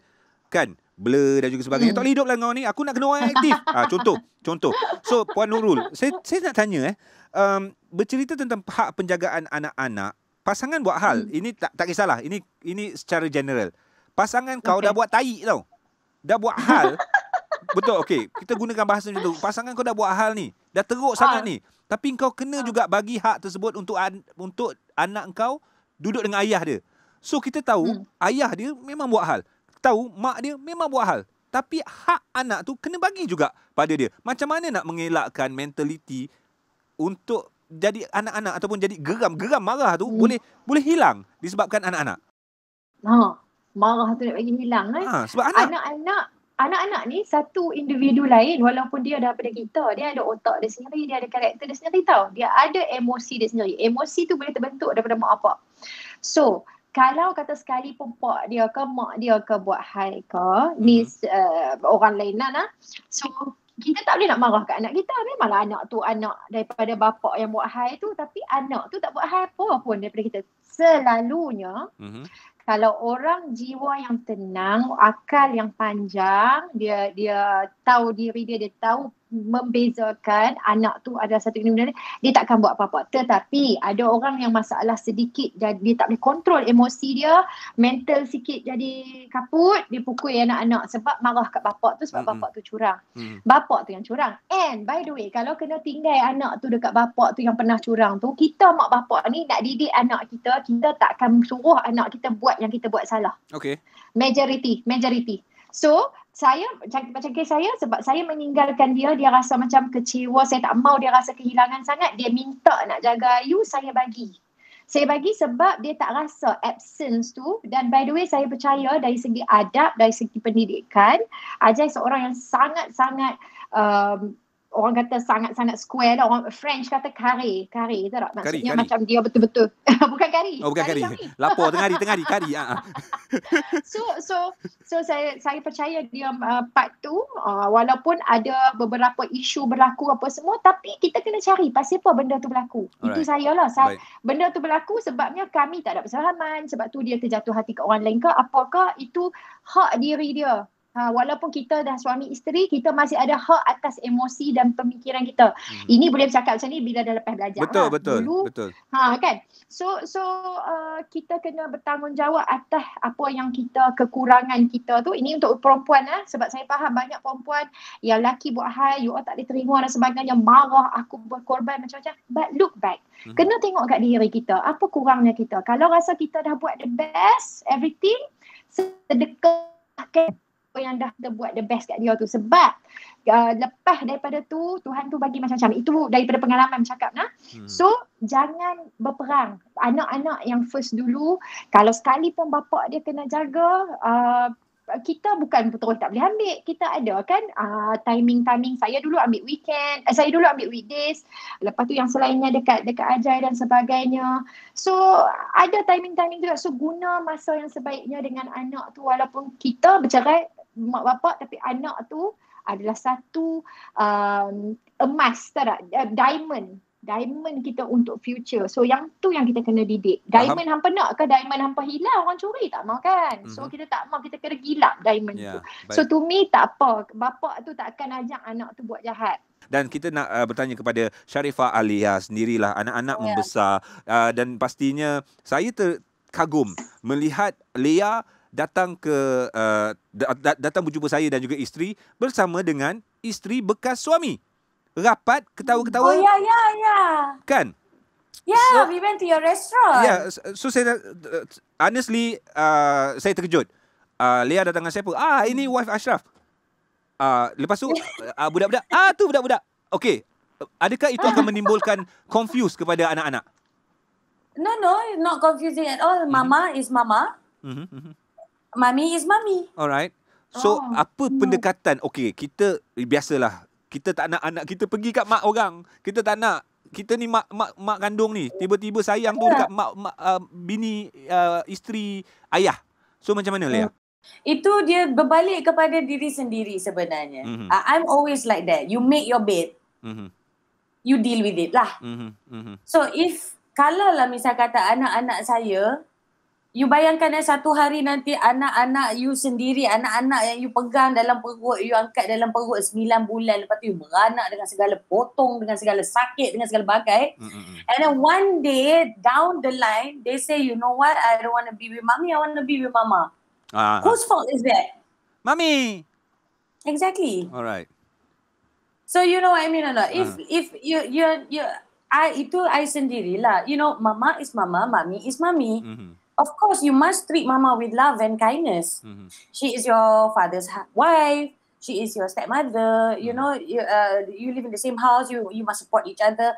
But they know that mommy is mommy. You know what I mean? Yang menjaga apa benda semua adalah mami. Tapi you faham tak? It's two different people. Itu I think kelebihan ada anak kembar sebenarnya. Sebab bila kita fahamnya anak kembar ni adalah dua orang berbeza, dua individu yang berbeza. So kita tackle masalah diorang pun, okay, ini adalah masalah Azhar, ini adalah masalah Asha. Dia bukan macam, masalah kembar ni macam gini. Tak. So diorang pun I rasa kalau I tackle macam tu, diorang tengok and then they will understand jugalah, okay, ini adalah mama, ini adalah mami, ini adalah baba, ini adalah daddy. Okay. Anak Miza pun, anak mama pun panggil suami saya baba. You know what I mean or not? So, Lea, okay. Lea berpisah ketika anak berusia setahun lebih. So ketika membesarnya anak-anak tersebut, on that time saya rasa perjalanan pembesaran anak Lea berbeza. Sebab dia ada dua ayah, dia ada dua mami. Pernah tak dia mengajukan soalan kepada Lea? What happened? Apa yang terjadi kepada mereka sebenarnya? Yes, they still do. Diorang pun, diorang memang tahulah keluarga Lea ni jenis yang macam talk about it. Lagi you pendam, lagi jahanam dalam otak tu. Luahkan, keluarkan. Luahkan. Alright. Tanya. Kalau nak tahu, kalau tak tahu, nak tahu, tanya. Hang tanya PDP nak tolong macam mana kan? So tanya dengan orang tapi betul. Pernah tak berlaku dia orang susah nak bercakap, but maybe your family background dah memang bercakap open kan? Saya berlaku juga, anak saya one time tu dia takut nak bercakap. Kalau kata dia sebab kita bertanya perasaan dia, sebab kita nak tahu, sebab lepas bercerai ni apa anak rasa. Kita punya rasa tu dah lepas dah. Ya. Anak tu. So it's good to macam Alia cakap, betul, kena bercakap. So anak saya ni nak kena tarik ulat dalam hidung, lepas cat dalam hidung. Faham. Sebab mula tu dia takut nanti kalau bercakap tu ada efek untuk dia takut pula kita. Yes, betul, ada momen juga macam tu. But you know, that's why lah kata anak kita ni yang ada, pandai lah kita pun pujuk lah. Lepas tu dia anak kita, kita yang mencorak dia kan. Exactly. Betul. Tapi ask lah, okay, you know what, you can ask me anything and I'll try my best to answer. Tapi kalau you tanya soalan-soalan yang bengong, memang dapat jawapan bengong jugalah. Okay. Itu Uncle AJ ajak Mami. Itu Uncle AJ ajak Mami. Tanya soalan bengong, dapat jawapan bengong. Tapi at the end of the day, kalau dia ada juga yang bertanya, kenapa you're not together? Why are you not with my daddy? Alright. Why is daddy with mama? Why is mommy with baba? So, dia tengok kepada keadaan tahun tu lah. Kalau ada hari yang macam I duk marah dengan daddy mereka. Okay, faham. Daddy kenal lah sikit tempias. Kalau hari tu I duk marah dengan baba mereka, baba lah kena tempias. Faham. Kan? Tapi itu lumrah seorang wanita. Okay, so, but at the end of the day is basically mommy and daddy still sayang. But we just came to a point yang kita tak sayang enough each other to make it work. Okey, dalam masa yang sama, realitinya Najwa, nak tanya, ada isu rumah tangga yang masih lagi tak faham dengan bekas pasangan, tak faham dengan bekas suami, tak faham dengan bekas isteri. Dalam masa yang sama, 8 tahun, 9, 10, masih lagi bergaduh isu yang sama. Isu nafkah, masih lagi bergaduh tentang anak-anak, masih lagi tak puas hati semua sekali ni lah. So macam mana within that years tu, yang years sangat panjang, tak settle lagi masalah tentang pasangan yang dah berpisah. Jadi anak-anak jadi mangsa yang sangat-sangat membesar dengan tekanan apabila ibu bapa masih lagi bergaduh sampai 8 tahun, 9 tahun selepas penceraian. Apa pandangan Najwa? Jom. Sebelum tu kan Najwa kan, bab nafkah tu, selagi ada duit involved akan sentiasa bergaduh. Anak tu dah 20 lebih tahun dah tua bangka, dah ada anak sendiri pun, nafkah tu akan dipetik juga. Masalah nafkah tu. So, that money issue is always... Silakan. Everywhere. In the world, dalam hidup semua. Yeah. Syariah or not syariah, the nafkah bit is always. Najwa boleh jawab. Lepas tu kita nak dengar Tuan Yusfa pula. Ini ada relate yang sangat rapat ni. Silakan. Okay. So sebenarnya nak saya bagi pandangan dari sudut psikologi. Kenapa boleh jadi? Okay. Kenapa boleh jadi? Kenapa dia tak faham suami dia lagi? Kenapa dia sedendam lagi dengan suami, dengan isteri dia? Kenapa anak-anak dah besar ni pun masih gaduh lagi? Okay. So, kalau itu isunya, maksudnya anak-anak tak ada kena-mengena dengan isu ni. Pada pendapat saya, maksudnya yang utamanya adalah individu itu sendiri. Ibu dan ayah kena cari point. Apa sebenarnya problem kita ni? Apa? You tidak puas hati dengan I ke? Kita nak jadi apa isu you sebenarnya? Adakah ini apa kekangan you untuk tidak melangsaikan nafkah? The underlying issues need to be discussed. Lagi kita tak berbincang dan duduk satu meja, selagi tu isu ni tidak akan diselesaikan. Kalau isu nafkah, contoh, apa plan you? Apa kekangan you yang menyebabkan you tak boleh nak bagi sekian amount kepada anak-anak kita? Contohnya begitu. Okey, jadi saya rasa Tuan Yusfa lebih arif tentang bab nafkah. Okey, kalau dari sudut lain, kalau dari sudut masa contohnya, okey, so kenapa you tak boleh nak spend more time? Okey, ada ibu yang dia memang, ada ibu atau ayah dia memang nak macam kalau boleh semua anak dengan dia je. Ada pula neglect parent. Macam buat tak tahu je dengan anak ni kan. Kita ni dah bercerai, so macam they have the isolated punya parenting. So you buat hal you, I buat hal I. Sedangkan anak ni memerlukan tanggungjawab ibu maupun bapa.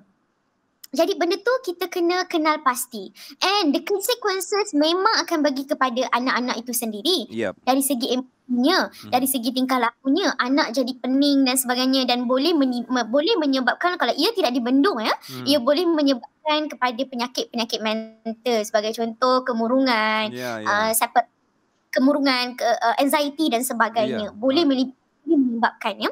Tetapi sebagai ibu bapa, apa langkahnya? Kita kena kenal pasti dulu diri kita sendiri ni. Kalau you rasa macam I tak boleh nak figure out lah, you need someone to talk. Maksudnya you need someone to talk.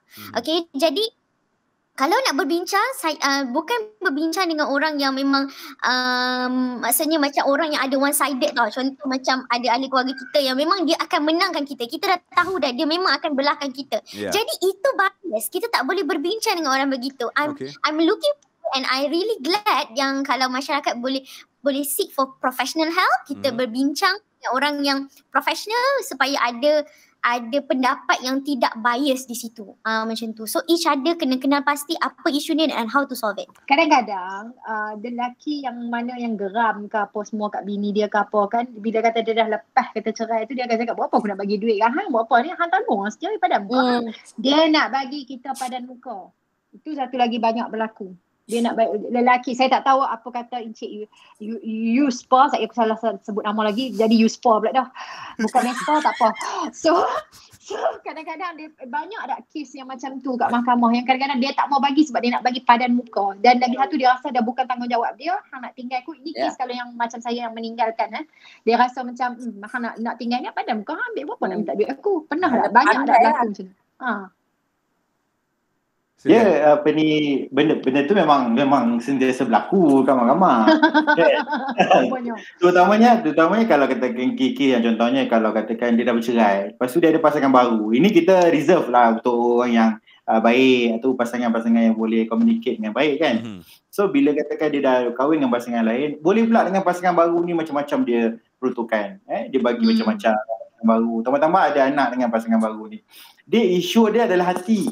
Kan? Dia dendam, dia rasa dia tak puas hati dengan dia. Kalau aku bagi duit ni kat sebagai nafkah untuk anak-anak ni, sampai kat anak-anak ni ataupun hang yang belanja makan. Kan? So jadi itu isu hati yang menyebabkan orang ataupun pihak bapa ni dia tak boleh nak kompromi, dia akan rasa benda tu negatif je semua benda yang dia buat. Jadi kalau katakan jadi macam tu, itu yang timbul isu bila satu kes difailkan di mahkamah. So pihak bapa atau pihak bekas suami ni dia akan pertahankan ataupun dia akan bagi yang minimum semungkin untuk nafkah anak. Kalau ikutkan current kita punya kehidupan ni 500 bulan, itu pun tak cukup. Dari sudut makan minumnya, dari sudut pakaiannya, yelah memang pakaian kita tak bagi setiap bulan ataupun tak beli setiap bulan, tapi keperluan anak ni melebihi dengan apa yang boleh diperuntukkan oleh bapa ni. Tapi isu yang di sini kita nak tengok ataupun kita kalau boleh bila dah berlaku perceraian, buang isu dendam tu. Betul. Pas. So kita tak boleh nak terlalu bergantung ataupun terlalu masih lagi selagi aku bercerai dengan kau tak akan senang dengan aku selagi mana aku tak senang. Itu word yang common. Aku tahu asal-usul kau. Dah macam cakap dengan hantu lah. So drama yang kita dah tengok tu memang realiti dia memang macam tu juga. So drama tu pun ambil daripada realiti yang berlaku dalam kehidupan. Dah tergelak dah rasa. Nak kata di sini bahawa nafkah ini adalah satu tanggungjawab seorang bapa kepada anak. Dia tak melibatkan bekas isteri dia pun. Bekas isteri tak sentuh pun duit tu. Sehingga usia berapa tahun tu Tuan Yusfah nafkah tersebut patut diberikan? Dia kalau ikutkan nafkah tamat pada 18 tahun anak tu. Ataupun kalau spesifiknya bagi anak perempuan ni bila dia dah berkahwin ataupun dia boleh berdikari sendiri, dah kerja sendiri. Contohnya budak ni ataupun sekarang ni kan penuh muda pun ada kan, umur 7-8 tahun pun cerita Upin contoh. Jadi benda-benda macam tu dia dah ada pendapatan sendiri, so dia dah tak wajib bagi seorang bapa ni untuk keluarkan nafkah untuk anak ni. Jadi kalau katakan umur anak ni katakan yang biasanya 12 tahun ataupun 13 tahun yang masuk sekolah menengah sehinggalah 18 tahun. Jadi itu adalah usia ataupun tempoh yang maksimum untuk mahkamah peruntukan ataupun mahkamah benarkan berkaitan dengan perintah nafkah itu dikuatkuasakan. Tapi lepas 18 tahun tak semestinya benda itu stop. Jadi kalau katakan dah masuk IPTA ataupun IPT dan sebagainya, so masih lagi boleh ibu ataupun anak tu sendiri claim kepada ayah dia bahawa dia perlukan lagi dana ataupun nafkah untuk diteruskan dia punya pengajian ataupun diteruskan dengan apa-apa yang dia buat sampailah umur dia boleh berdikari ataupun dia berkahwin yang menyebabkan terputusnya ataupun tamatnya nafkah anak. Tuan Yusfah, adakah nafkah ini akan bertambah mengikut tahun ataupun itulah nilai ketika berpisah walaupun dah besar pun nilai dia sama, atau ini atas budi bicara suami itu sendiri? Dia first bila kita dah diputuskan berkaitan dengan nafkah anak, itu dia akan fix, contohnya 500 sebulan. So 500 sebulan tu akan berlaku ataupun akan berlangsung sampai bila-bila. Tapi ialah bila kita tengok pada keadaan semasa, so anak tu dah masuk sekolah menengah contohnya, anak tu dah masuk IPTA contohnya, IPT contohnya. Jadi benda-benda itu menyebabkan kenaikan dari sudut nafkah tu, maksudnya ibu ni ataupun yang menjaga anak ni perlu pergi mahkamah untuk revise balik dia punya jumlah nafkah. Okey. Saya nak tanya pula, bila revise tu, katakanlah anak-anak tu normal. Kalau nak ikutkan 500 cukup lah. Sampai dia besar pun memang cukup, katakanlah. Tapi bila dia tengok pasangan dia tu dulu pion, sekarang dah jadi CEO. So dia tahulah income dia tu dah lain. So boleh tak, ada tak hak untuk dia menuntut nafkah yang berlebihan ataupun tambahan? Boleh, sebab bila dalam kes kalau katakan dia nak minta untuk ubah perintah ataupun untuk nak naikkan nafkah anak daripada satu jumlah ke satu jumlah yang lain, so dia kena pastikan apa keperluan anak tu yang dia perlu untuk diubah. Faham? Keperluan tambahan ataupun contohnya dulu RM20 sehari dah cukup untuk makan. Sekarang RM30 sehari. So itu dah dikira sebagai penambahan daripada jumlah asal kepada jumlah sekarang. Dan kalau katakan mengikut kepada kemampuan, itu dia punya keyword dia adalah apa-apa berkaitan dengan keputusan ataupun perintah berkaitan dengan nafkah anak, dia akan bergantung kepada keperluan anak tu dan bergantung kepada kemampuan si ayah. Jadi bila katakan ayah tu dah CEO, dulu di PO dia bagi 300, sekarang CEO takkan 300 tak ada apa pun bagi dia. Kan? Benda tu boleh dinaikkan mengikut kepada apa ataupun mengikut kepada kemampuan ayah pada waktu tersebut. Okey, ni ada soalan tambahan ni. Tiba-tiba masuk kelenting. Nasrul cakap. Nafkah lah, masih lagi dari segi nafkah. Betul lah kata Nurul dan juga Leah, bila sebut pasal duit ni memang tak akan putus kan. Apa yang perlu dibuat jika ayah tak mampu, memang tak mampu. Nafkah 500 sebelum ni CEO, tiba-tiba sekarang dah jadi pion. Terbalik pula situasinya. Okey, sama juga konsep dia. Maksudnya kalau katakan contohnya 500 dah diputuskan. So kalau katakan dia tak boleh nak jelaskan 500 pada waktu kemelesetan ekonomi ataupun dia dah kena buang kerja dan sebagainya. So itu adalah satu salah ataupun kesalahan sekiranya dia tak boleh jelaskan 500 tersebut. Faham. So, dia boleh dikenakan tindakan, mahkamah boleh mengenakan apa-apa tindakan ataupun terhadap kesalahan yang dia dah buat berkaitan dengan pembelanjaan ataupun peruntukan yang tak cukup tu. Oh, maknanya jadi, kali ni si suami pula lah bagi tahu, minta maaf Tuan Hakim, saya tak mampu, ini yang saya suami pula yang datang. Faham. Suami pula pergi ke mahkamah, dia kata okey, saya tak mampu, ini pembelanjaan saya. Ini yang saya mampu sekarang ni, saya dah memang hilang kerja, saya dah memang usaha untuk cari kerja tak dapat. So ini kemampuan yang saya ada. Jadi bila katakanlah kemampuan itu yang saya ada, so saya mohon pertimbangan mahkamah untuk mahkamah mengurangkan atau menilai semula nafkah anak ni. Baik. So itu. Ada satu soalan kepada Najwa. Katanya anak-anak di bawah 10 tahun nampak murung, nampak ada perubahan dari segi sikap, tingkah laku. Perlu tak anak-anak kecil ini 10 tahun ke bawah, 7 ataupun 5-6 tahun memang nampaklah anak-anak lain gedebak-gedebuk berlari dan juga bergembira, dia tidak. Perlu tak anak-anak ini pergi ke psikologi? Jawapannya perlu. Bagaimana nak mensaiko anak-anak tersebut? Okey. Kadang-kadang anak-anak ada perkara yang mungkin dirasa macam takut untuk memberitahu ibu atau ayah mereka sendiri. Ada perkara yang mereka rasa macam bukan tak percaya, tapi dia ada rasa macam tak selesa lagi.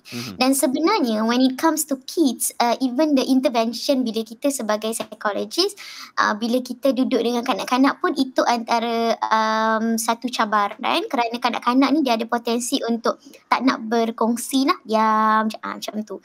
Jadi apakah caranya adalah kita build rapport. Dia salah satu caranya adalah kita ni ambil hati anak tu dulu. Okay, tapi kalau puan dah rasa macam orang yang ajukan soalan tu, kalau rasa macam mungkin anak-anak tu dari segi emosional terganggu, mungkin kita boleh ambil satu masa untuk duduk dan berbincang dengan anak-anak. Dan kita bila duduk berbincang dengan anak-anak ni bukan untuk selesaikan masalah tu dan tu juga. Bukan. Okey, jadi kita duduk dan mendengar. Okey. Jadi kita cuba untuk fahamkan apa isu yang mungkin berlaku, apa emosi yang ada di sebalik situasi tersebut, begitu. Okey, seterusnya kalau nampak macam saya rasa macam benda ni saya tak mampu untuk lakukan, ia sangat membantu untuk kita rujuk kepada psikologi atau psikologis ya. Jadi untuk kita bantu dari segi mungkin anak itu memerlukan terapi, mungkin memerlukan beberapa aktiviti untuk kita tahu apa punca-punca mereka menjadi murung dan bagaimana untuk mereka cope dengan masalah tersebut. Faham. Okey, tadi saya nampak anak Lea bersama dengan Lea. Itu adalah anak hasil rumah tangga Lea bersama dengan suami terkini. Dan hakikatnya saya sebab berbeza dengan Nurul. Nurul dengan bekas suami tidak seakrab Lea dengan bekas suami. Itu kita sedia maklum. So, adakah anak-anak Lea sekarang ni macam mana bila dia nampak kakak-kakak dia pergi rumah ayah sana, anak-anak ni, anak-anak yang anak lelaki ni macam mana? Dia ada tanya tak? Siapa tu? Kenapa dia pergi sana? Adakah anak-anak Lea yang lelaki sekarang ni pun join juga? Ali will ikut dede. Dia panggil kakak-kakak dia dede. Ali akan ikut dede dia pergi rumah atuk dengan nenek sebelah sana. Alright. Lepak kat sana, you know, play together. They're cool. Alright. Because itulah dia berbalik kepada hubungan kita orang dengan anak-anak ini adalah dia macam contoh ada sekali tu I dengan my ex-husband macam tak setuju dengan satu point. So memang tengah dalam keadaan tegang, macam dia nak menang, kita pun nak menang. Tapi time tu juga anak-anak keluar, my daughters came out of the house, his house, and my son came out of the car. Hi Uncle Acap, hi Ali, how are you? Everything, I like babies, everything. Dia orang punya step brother pun keluar, I gave him a hug. Alright. You know, settle. Dia kena, you sebagai dewasa kena disiplin diri sendiri. Apa sahaja yang berlaku antara you dengan dewasa yang lagi satu, that's it. That is the communication. It goes Lain channel. Completely. Baik. Dengan anak-anak, it's completely different. Ali adalah adik kandung kepada Azhar dan Asha. Betul. Yep. Their father knows that, their stepmother knows that, I know that, my husband knows that. So, you know, Ali and Ayan, Azhar and Asha, so, mereka nak macam mana pun, di celah mana pun, they are brothers and sisters. Baik. Terima adik kasih. Dan kakak kandung. So, you know, apa jadi dengan I pun, apa jadi dengan my ex-husband or my husband or whatever. So, diorang itu bond yang diorang ada, blood yang diorang ada sampailah, you know, sampai day end. Sampai akhir hayat, betul. Sampai akhir hayat. Sharifah Alia, terima kasih banyak-banyak di atas perkongsian pada hari ini. Saya dok ingat kita punya webinar sampai 2.30, sampai pukul 3. Rupanya sampai pukul 2. Ada lebih kurang 9 minit saja lagi. Alright, kita dah rancak sangat berborak. Terima kasih kepada semua penonton-penonton kami. Tahniah yang telah pun memenangi wang tunai RM100. Kita nak dengar antara kata-kata nasihat mungkin daripada Nurul yang pernah mengalami situasi ini, yang berjaya mendidik anak menjadi anak yang bijak. Hubungan itu tidak putus untuk membesarkan anak. Nurul, antara kata terakhir secara kesimpulannya. Kata terakhir macam aku nak mati. Janganlah macam tu. Ketika ini. Serius sangat. You know, macam mana pun hari ini punya webinar membawa saya membuka semula peti yang dah simpan lama, belas tahun dah. Okay, so nasihat tu apa-apa pun kita bila kita ada anak, tanggungjawab anak number one. Macam mana pun. Sebab macam mana besok anak tu besar, reflect kita as parents. Kalau nak anak-anak kita besar besok jadi manusia yang berguna, nak bagi reflection tu, orang kata mak bapak dia bagus, buatlah elok-elok lah ni. Cara simpelnya yang kita cakap macam tu bukan kita nak menunjuk ke orang, but kita yang mold anak kita. Lah ni social media, zaman social media, kita boleh tengok macam mana orang bercakap kat social media. Saya selalu fikir apa tau, kesian mak bapak dia tak ajak ni. Saya akan cakap macam tu.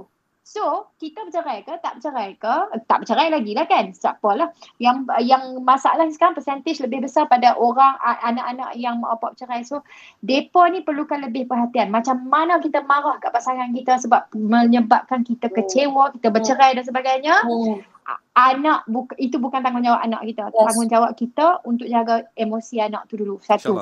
Yang seterusnya, kalau siapa ambil keputusan untuk bercerai, you kena bertanggungjawab atas diri you, atas emosi you, atas fizikal you dan segalanya. So, kita kena perbaiki diri kita dulu. Kalau dah tersalah dalam hubungan tu hingga menyebabkan perceraian, bina diri.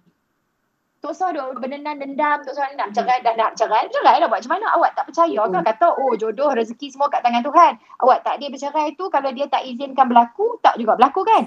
So dia izinkan berlaku pasal apa? Yes. So tanya kat situ. Dari segi ni psikologi kena kuat. Sebab tu I suka Najwa. So kita macam mana pun kena kuat tang tu. So you dah ambil keputusan tu kena bertanggungjawab apa saja pun. Anak is never collateral. Yes. Anak adalah rezeki, not collateral. Sila betulkan pandangan Minda. Yes. Anak tidak pernah membebankan. Satu anak yang lahir akan membawa rezeki dan kita yang menumpang rezeki anak-anak kita. And by the way, saya nak tambah sikit. Kalau kita selalu kata anak-anak jangan dahaka mak bapak, berdosa mak bapak apa semua. Mak bapak pun boleh berdosa untuk anak-anak. Betul. Be careful. Wow. Benda ni mereka manusia juga. So kita boleh berdosa juga untuk anak-anak. Yeah. So tengok balik, reflect balik apa kesalahan kita ke anak-anak kita sampai berlakunya anak-anak kita macam tu. Yes. Saya dengan anak saya duduk, saya bercakap, bila dia dah besar, dewasa ni kan, dalam 3-4 tahun lepas juga lah, saya duduk dia, saya kata mama nak minta maaf atas apa kesalahan yang mungkin dari perceraian yang buatkan you emosi tak okey. Ada kala you seorang-seorang ke apa kan buat tu. So aku nak menangis dah. So kita kena minta maaf. Sebab kita mak bapak pun boleh berdosa kat anak. Bercerai ke tak bercerai? Tengok balik kalau apa kita buat. Kalau kata betul-betul nak mendidik anak-anak ni. You have to minta maaf kat mereka. Najwa, sedikit kata-kata semangat mungkin kepada mereka yang mungkin menghadapi situasi ini, penceraian membelenggu pemikiran mereka ialah anak-anak, apa yang perlu mereka lakukan? Okey, saya ingin mengajak masyarakat untuk melihat penceraian dari sudut negatif dan positif. Okey, walaupun bercerita tadi tentang kesan-kesan negatif kepada anak-anak, penceraian juga boleh memberikan kesan positif kepada anak-anak yang mungkin dibelenggu dengan kekeluargaan yang mungkin penderaan emosi, penderaan fizikal, penderaan seksual dan sebagainya. Dan penceraian itu menjadi satu kelegaan kepada anak-anak. Jadi kita boleh rujuk kepada pakar dalam bidang penceraian dan sebagainya, peguam dan sebagainya untuk kita melihat sesuatu perkara dalam perceraian. Dan saya sangat setuju dengan Puan Nurul, Sharifah Alia dan Tuan Yusfa tadi, bila kita melihat kepada perceraian ni, janganlah berdendam. Benda yang pernah berlaku dalam kehidupan kita tu, memori tu memang ada je dekat situ, tetapi emosi kita yang melekat pada memori tersebut perlu diceraikan kat situ. Baik, terima kasih. Bila kita menceraikan emosi dengan memori, kita akan move forward. Kita akan bawa apa yang pernah berlaku dalam kehidupan kita ni, macam mana kita nak belajar daripada kehidupan lepas kita ini untuk kita ke hadapan. Jangan live with the past or the future, live in the present, insyaAllah. InsyaAllah, terima kasih banyak-banyak Puan Najwa selaku pakar psikologi klinikal. Dan kita memandang dari segi sudut Islamik, Tuan Yusfa, ini adalah tanggungjawab kita. Tanggungjawab yang memang tak akan putus, sebab kata Lea, sebab kata Nurul tadi, sebab kata Puan Najwa. Tanggungjawab yang tak akan putus selagi kita belum tutup mata. Malah bila kita tutup mata pun kita masih lagi mengharapkan doa-doa daripada anak-anak kita. Walaupun hakikatnya dalam kehidupan, saya pula rasa sebab Nurul, dalam kehidupan kita rasa macam tanggungjawab kita ni, kita tak pernah settle dengan tanggungjawab kita. Bagaimana Tuan Yusfa? Ya, itu yang kata-kata. Apa ni, kalau katakan ikut kepada tanggungjawab, masing-masing kena ada ilmu sendiri. Kan? Dia kena belajar. Dia tak boleh nak berpuas hati dengan apa yang dia rasa benda tu betul. Jadi dia pula kena dapatkan pendapat ataupun pandangan orang lain, orang ketiga, untuk nak tentukan sama ada apa yang dia buat tu betul ataupun tidak. Kita kadang-kadang kita buat benda ni semua kita rasa kita betul. Tapi tak semestinya orang nampak kita buat benda tu kita betul. Jadi yang saya nak highlightkan balik adalah perceraian itu antara suami dan isteri, tidak melibatkan anak-anak. Itu secara total. Jadi kalau katakan perceraian tu bergaduh macam mana kita sekalipun, berlaku kekerasan macam mana sekalipun, jangan babitkan anak-anak. Dan orang ketiga ataupun orang lain, ataupun keluarga dan sebagainya tu. Biarlah perceraian tu ataupun apa-apa alasan ataupun apa-apa perceraian, punca perceraian tersebut antara kita ataupun antara suami isteri tu saja. Jangan share. Jangan kita berdedahkan benda-benda semua. Terutamanya kepada anak-anak ni. Sebab anak-anak ni dia tak tahu apa. Dia kena hormat mak ayah dia. Jadi kalau katakan mak dia duk cerita benda yang tak baik ataupun punca perceraian antara mak dia dengan ayah dia, so anak ni akan ada satu sifat berdendam dengan ayah dia contohnya. Tambah-tambah KK yang melibatkan berkaitan dengan nafkah. Mak akan kata, ayah kau bagi duit tak cukup. Macam mana mak nak belanja? Lalu itu dah menanamkan sifat-sifat yang negatif kepada anak ni, dan sekaligus anak ni akan benci ayah dia. Terutamanya kalau anak perempuan nanti nak jumpa ayah dia lagi untuk nak jadi wali dan sebagainya. Jadi benda-benda itu akan berpanjangan dan benda itu akan menyebabkan anak ni kan kata, okey, ayahku dah pun tak bertanggungjawab. So anak ni pula akan balas dendam dengan kehidupan dia selepas. Ya, betul. So lebih baik kita elakkan benda itu. Dan yang penting, perceraian ini antara suami isteri tidak melibatkan anak. Itu saja. Kami nak ucapkan jutaan terima kasih kepada tetamu-tetamu kita pada hari ini. Terima kasih Nurul, terima kasih Sharifah Alia, terima kasih Puan Najwa, terima kasih kepada Tuan Yusfa. Apa yang paling penting, perkongsian yang sanggup dikongsikan oleh Nurul dan juga Sharifah Alia tak lain tak bukan ingin memberikan manfaat kepada anda yang menonton pada hari ini, menjadikan sebagai contoh, yang baik dijadikan sebagai satu iktibar, yang buruk dijadikan sebagai satu batasan untuk kita agar kita dapat belajar dalam kehidupan ini yang tak akan putus. Dan saya percaya kehidupan kita ini, kasih sayang yang kita ada adalah pinjaman yang harus kita pulangkan kepada anak-anak kita, dan pinjaman itulah anak-anak kita akan bawa untuk dipulangkan pula kepada anak-anak mereka. Contoh yang baik perlu diterapkan kepada mereka. Sekali lagi terima kasih kepada anda berempat. Terima kasih Cool FM. Terima kasih Alhamdulillah. Thanks. Terima kasih banyak-banyak, dan sekali lagi terima kasih kepada semua penonton-penonton yang sedang menyaksikan kami di ketika ini, pastinya untuk webinar Cool, dan jangan lupa untuk saksikan ulangan webinar Cool di YouTube Cool TV pada 18 Februari nanti, dan nantikan juga webinar Cool kami yang seterusnya berlangsung pada 25 Februari jam 12.30 tengah hari dengan topik adakah homeschooling setaraf dengan persekolahan biasa, InsyaAllah bersama dengan Datuk Fazli Yaakob, Lisa Surihani, Dr. Aisyah Rahim dan ramai lagi. Jangan lupa dengarkan Cool FM pada bila-bila masa melalui aplikasi rasmi, dan kami juga secara live streaming di Cool FM. Ngam-ngam pukul 2 petang. Kita jumpa lagi. Assalamualaikum warahmatullahi wabarakatuh. Mengapa ibu bapa mengelak sistem pendidikan sekolah yang telah pun ditetapkan? Bagaimana pula dengan silibus pendidikan homeschool?